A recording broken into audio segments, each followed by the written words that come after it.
بیٹا ابھی دال تو ہم سب دیتے ہیں، لیکن کسی بھائی کی یہ سنے گا تو ہمیں دال دینا نہیں آتا ہے کیا؟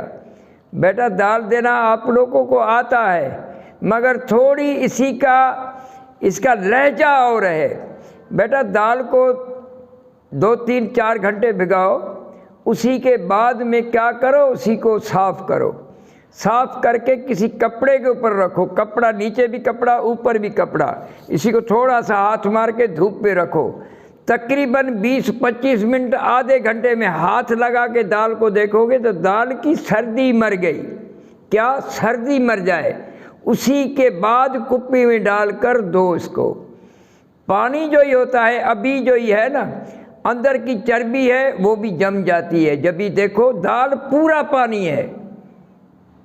کسی بھی بھائی ایک دال کا ایک دانہ اٹھا کے ایسا طاقت لگا کے دیکھو گے، دال میں آٹا نظر نہیں آئے گا، دال آپ کو پانی نظر آئے گا۔ اسی کی سردی مارو۔ سبزہ دیتے ہو تو سبزے کو بھی ایسا کرو، اس کو کاٹو گے نا، کاٹنے کے ساتھ اس سے پانی نکلتا ہے، اسی کو بھی آپ آدھا گھنٹہ دھوپ پہ رکھو، وہ کھلاؤ۔ باجرہ ہے، باجرہ پانی میں ڈالتے ہو، باجرہ پانی میں ڈالنے دھونے کے بعد پھر بھی اسی کا سردی مارو بیٹا۔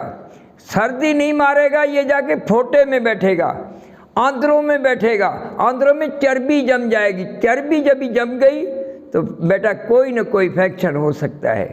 لیکن ہے دال کا میں نے آپ کو تھوڑا سا بتایا ہے، لیکن اسی میں اطاعت کرو گے، صحیح سمجھداری کرو گے تو انشاءاللہ آپ بیماری کو تتر کا منہ نہیں دیکھو گے، یہ بیماری نہیں آئے گی آپ کے پاس۔ یہ ہماری غلطی ہے، جیسا دال بھگویا، تھوڑا صاف کیا، وہ دے دیا، وہ تو نرا پانی ہے۔ بھئی پانی، جب پانی میں 4 گھنٹے جو کسی برتن کے اندر پانی پڑا ہے تو وہ ٹھنڈا ہو جائے گا بھائی، سردی میں برف ہو جائے گا، اسی کو آپ اس کی برف کی ٹھنڈا مارو اس کو۔ ماما جو یہ نا مفت کا علاج بتا رہا ہے، مفت میں آپ کے لیے حاضر ہے، سمجھا؟